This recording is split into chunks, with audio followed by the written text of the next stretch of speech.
أما بعد فأعوذ بالله من الشيطان الرجيم.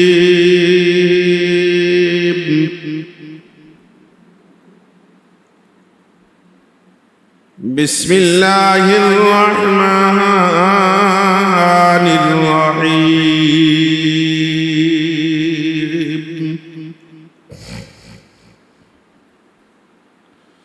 وإذ ابتلى إبراهيم ربه بكلمات فأتمهن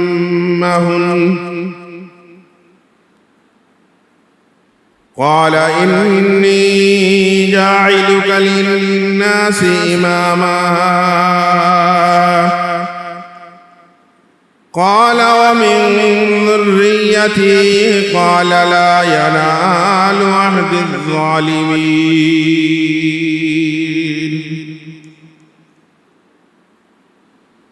وإذ جعلنا البيت مثابة للناس وأمنا واتخذوا من مقام إبراهيم مصلى وعهدنا إلى إبراهيم وإسماعيل أن طهرا بيتي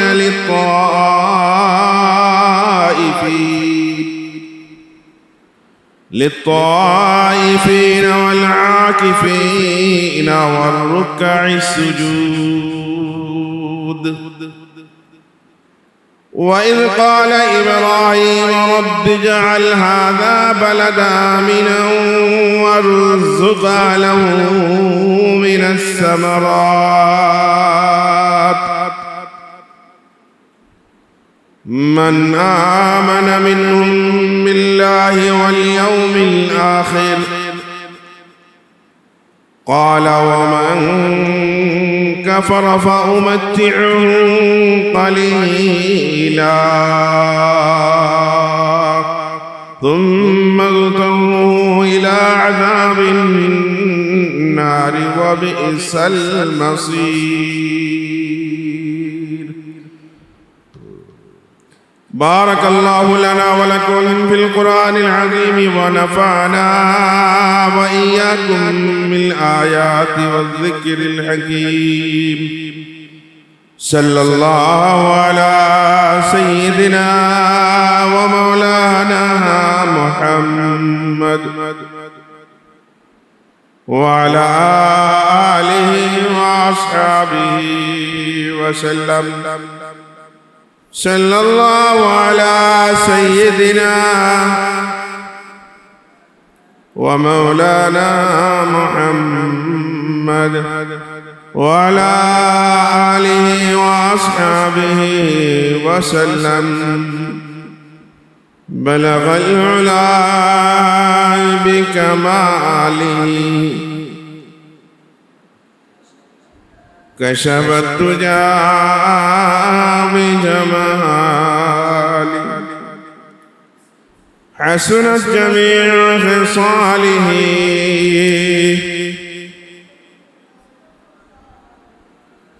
صلوا عليه وآله.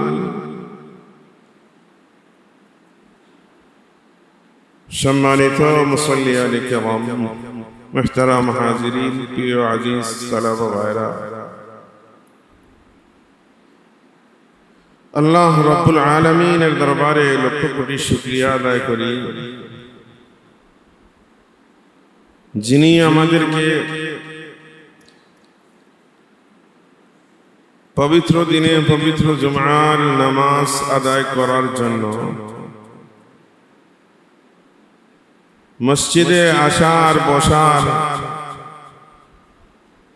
আল্লাহ রাব্বুল আলামিন আমাদেরকে তৌফিক দিয়েছেন। এজন্য সেই মুনিবের দরবারে কালিমাতুশ শুকর আদায় করি আলহামদুলিল্লাহ। আরো জোরে বলি আলহামদুলিল্লাহ। আমি বিগত জুমাতে হযরত ইব্রাহিম খলিলুল্লাহ আলাইহিস সালাতু ওয়াস সালামের পরীক্ষা সমূহের ভিতরে একটি পরীক্ষার আলোচনা করেছিলাম। আল্লাহ রাব্বুল আলামিন হযরত ইব্রাহিম আলাইহিস সালাতু ওয়াস সালামকে কিছু বিষয়ের পরীক্ষা নিয়েছিলেন। এর মধ্যে থেকে একটি পরীক্ষা হইল কি, যে ইব্রাহিম আলাইহিস সালাতু ওয়াস সালামের প্রতি আল্লাহ রাব্বুল আলামিনের হুকুম ছিল মূর্তি পূজকদের পরিবেশ, মূর্তি পূজকদের সঙ্গ ত্যাগ করতে হবে। মনে আছে? আল্লাহ রাব্বুল আলামিন পবিত্র কালামুল্লাহ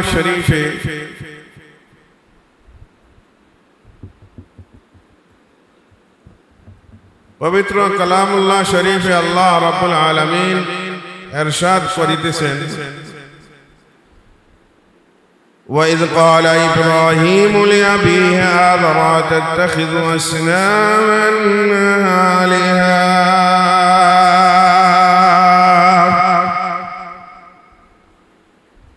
إِنِّي أَرَاكَ وَقَوْمَكَ فِي ضَلَالٍ مُبِينٍ।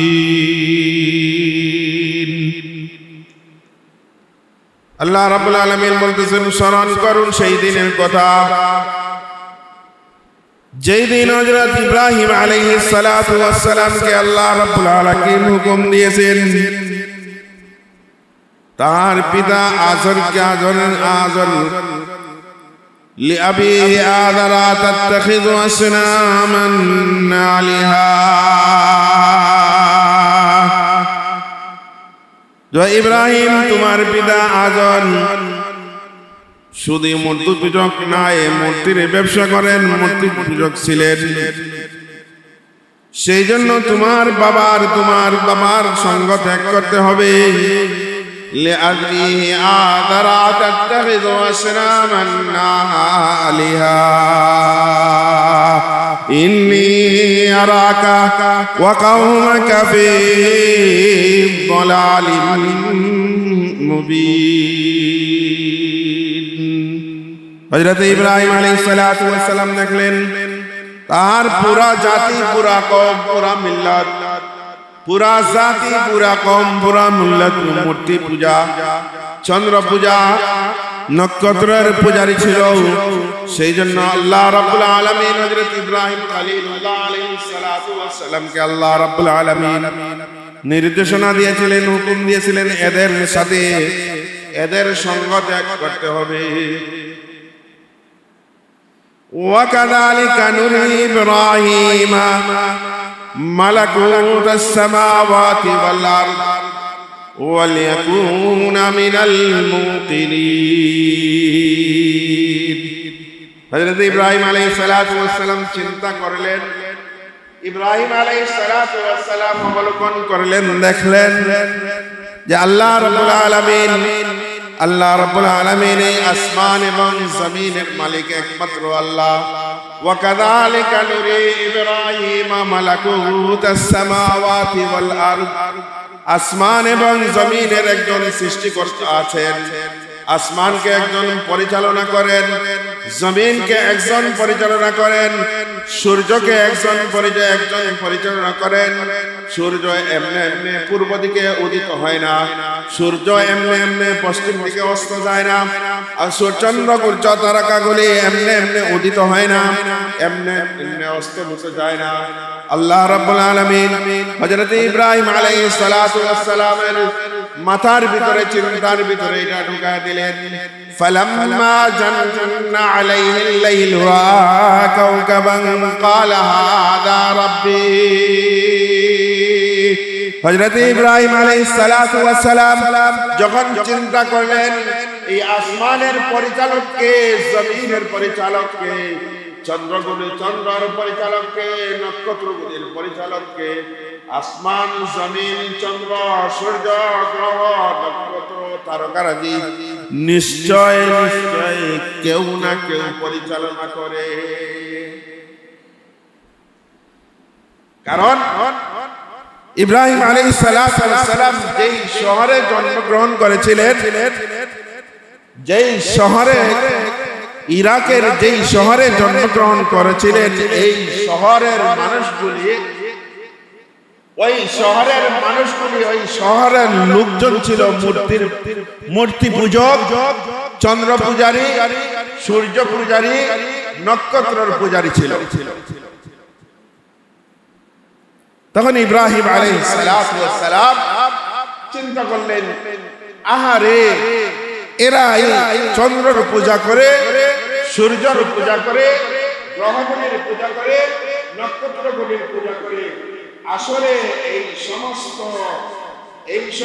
জিনিস যিনি বানিয়েছেন, যিনি সৃষ্টি করেছেন, ওই জিনিসটাই ওই নক্ষত্রগুলির মালিক, ওই চন্দ্রের মালিক, এই সূর্যের মালিক, এই আসমানের মালিক, এই জমিনের মালিক নিশ্চয়ই কেউ না কেউ আছে।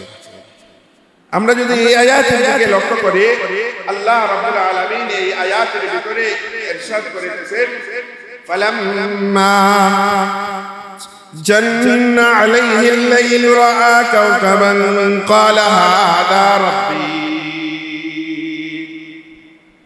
فلما أفل قال لا أحب الآفلين। হযরত ইব্রাহিম খলিলুল্লাহ আলাইহিস সালাতু ওয়াস সালাম দেখলেন, রাত্র যখন হলো, চন্দ্র যখন উদিত হলো, চন্দ্র যখন পুরো জগৎটাকে আলোকিত করে দিল, হযরত ইব্রাহিম আলাইহিস সালাতু ওয়াস সালাম মনে মনে ভাবলেন, এই যদি আমাদের রব, এইটা হইতে পারে পুরা জগৎটাকে আলোকিত করতেছে, সে বুঝি আমাদের রব হবে। হযরত ইব্রাহিম খলিলুল্লাহ আলাইহিস সালাতু ওয়াস সালাম চিন্তা করলেন, চন্দ্র উদিত হলো, পুরা পৃথিবীকে আলোকিত করলো, যখন আস্তে আস্তে যখন রাত্রে গভীর হইতে থাকলো, রাত যখন শেষ হলো, ভোর যখন হলো, ভোর হওয়ার সাথে সাথে চন্দ্রর অস্তিত্ব নাই, তারকাগুলির অস্তিত্ব নাই, চন্দ্র আলোহীন হয়ে গেল। চন্দ্র আর আলো দেয় না, সূর্যের আলোর কারণে চন্দ্রর আলো মলিন হয়ে গেল, ম্লান হয়ে গেল। হযরত ইব্রাহিম খলিলুল্লাহ আলাইহিস সালাতু ওয়াস সালাম, আল্লাহ রাব্বুল আলামিন হযরত ইব্রাহিম আলাইহিস সালাতু ওয়াস সালামের এই বক্তব্য তুলে ধরলেন, ফালাম্মা রাআল কামারা বাযিগাতান ক্বালা হাযা রাব্বি ফালাম্মা আফালা ক্বালা লা ইন লাম ইয়াহদিনি রাব্বি লা আকুনান্না মিনাল কওমিদ দাল্লিন। চন্দ্র যখন পূর্ব দিকে উদিত হলো, হযরত ইব্রাহিম আলাইহিস সালাতু ওয়াস সালাম চিন্তা করলেন, এইটা বুঝি সূর্য যখন পূর্ব দিকে উদিত হলো, রাত্র শেষ হলো, দিনের আলো পুরা পৃথিবী আলোকিত হয়ে গেল। আর সূর্য যখন প্রখরতা বাড়লো, সূর্য যখন পুরা পৃথিবীকে আলো দিতেছে, তখন হযরত ইব্রাহিম খলিলুল্লাহ আলাইহিস সালাতু ওয়াস সালাম চিন্তা করলেন, এইটা মনে হয় আমাদের বড় রব, বড় খোদা। ফালাম্মা জান্না আলাইহিল লাইলু ফালাম্মা রাআল কামারা বাযিগাতান ক্বালা হাযা রাব্বি হাযা আকবার। আকবার মানে সবচাইতে বড়, আকবার মানে সবচাইতে বড়। এইটা বুঝি এই সূর্য মনে হয় আমাদের সবচেয়ে বড় রব। এই সূর্য উদিত হওয়ার কারণে চন্দ্রের আলো আলোহীন হয়ে গেল, তারকাগুলির আলোহীন হয়ে গেল। যখন সূর্য আস্তে আস্তে পশ্চিম দিকে ঢলে গেল, তখন উনি চিন্তা করলেন, হায় হায়, যেই জিনিস অস্তমিত হয়ে যায়, যেই জিনিস আলোহীন হয়ে যায়, যেই জিনিস এক জায়গায় অবস্থান করতে পারে না, আরেক জনে পরিচালনা করে, নিশ্চয় সে আমাদের খোদা হতে। নাস্তিকবাদী মতবাদী বিশ্বাসী যারা, তারা মনে করে এই কথা সূর্য এমনি এমনি সূর্য পরিচালিত হয়, চন্দ্র এমনি এমনি উদিত হয়। না না না, এই কথা সঠিক নয়। সূর্য যদি এমনি এমনি পরিচালিত হতো তাহলে এখান থেকে পৃথিবীকে সূর্যের দূরত্ব অনেক দূরে অনেক দূরে অনেক দূরে। তাইলে সূর্য যেই জায়গায়, সূর্য যেদিন থেকে আল্লাহ রাব্বুল আলামিন সৃষ্টি করেছেন সেই দিন থেকে তার যে গতিপথ আছে, তার যে রাস্তা আছে, ওই রাস্তার দিকে সে চলে। সে তার রাস্তা থেকে কিঞ্চিত পরিমাণ রাস্তা থেকে সে সরে যায় না, সে রাস্তা থেকে বিন্দু পরিমাণ কিঞ্চিত পরিমাণ সে সরে না। আল্লাহ রাব্বুল আলামিন অন্য আয়াতে বলতেছেন, ওয়াশ-শামসি তাজরি লিমুস্তাকাররিন লাহা যালিকা তাকদীরুল আজিজুল আলীম লাশ-শামসু ইয়ানবাগি লাহা আন তুদরিকাল কামার ওয়ালাল লাইলু সাবিকুন নাহার ওয়া কুল্লুন ফি ফালাকিন ইয়াসবাহুন। সূর্য তার কক্ষপথে চলে, চন্দ্র তার কক্ষপথে চলে, তারকাগুলি তার নিজের যে রাস্তা আছে ওই সেই রাস্তার ভিতরে চলে। কেউ রাস্তা ভুলে যায় না। যেই রাস্তা আল্লাহ রাব্বুল আলামিন, যেই পথ আল্লাহ রাব্বুল আলামিন নির্ধারণ করে দিয়েছেন, সেই পথ থেকে কিঞ্চিত পরিমাণে সরে যায় না। এটা মনে করেন সূর্য আজকে আমাদের থেকে লক্ষ লক্ষ মাইল দূরে আছে, তার ইচ্ছা মতো যদি চলতো তাইলে সে উপরে উঠতে পারতো, নিচে উঠতে পারতো, নিচেও আসতে পারতো, উপরেও চলে যেত। যদি উপরে চলে যায় পুরো পৃথিবী অন্ধকার হয়ে যাবে।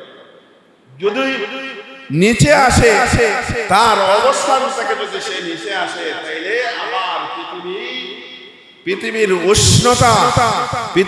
উষ্ণতা বেড়ে যাবে। সুতরাং মানুষ, পশু পাখি, ওই সমস্ত জীব জন্তু পৃথিবীতে বসবাস করার মতো আর উপযুক্ত পরিবেশ থাকবে না। কারণ তার উত্তাপে সমস্ত পৃথিবী মরুভূমিতে পরিণত হয়ে যাবে, আগুনের লেলিহান শিখা চলে আসবে। এই জন্য আল্লাহ রাব্বুল আলামিন চন্দ্রকে পরিচালনা করে, সূর্যকে পরিচালনা করে, আকাশের নক্ষত্র রাজ্য যেগুলো আছে তার নিজস্ব কক্ষপথ আছে, নিজস্ব রাস্তা আছে। ওই কক্ষপথে চন্দ্রগুলা, সূর্য, চন্দ্রগুলি, চন্দ্র, তারকাগুলি তার নিজস্ব পথে পরিচালনা করেন কে? একমাত্র আল্লাহ। আল্লাহ রাব্বুল আলামিন হযরত ইব্রাহিম আলাইহিস সালাতু ওয়াস সালামকে ঘোষণা দিলেন, ও ইব্রাহিম, তোমাকে আমার বন্ধু বানাবো, কিন্তু তোমাকে যে আমি বন্ধু বানাবো, খলিল বানাবো, তোমার কাছ থেকে আমি কিছু বিষয়ের পরীক্ষা নিব। এক নম্বর পরীক্ষা ছিল, তুমি মূর্তি পূজক যারা আছে, মূর্তির পরিবেশ যেখানে আছে, শিরকের পরিবেশ যেখানে আছে, কুফরির পরিবেশ যেই জায়গায় আছে, সেই কুফরির পরিবেশ, শিরকের পরিবেশ, মূর্তি পূজকদের, চন্দ্র পূজকদের, তারকা পূজকদের, তারকা পূজারীদের আপনি ত্যাগ করতে হবে।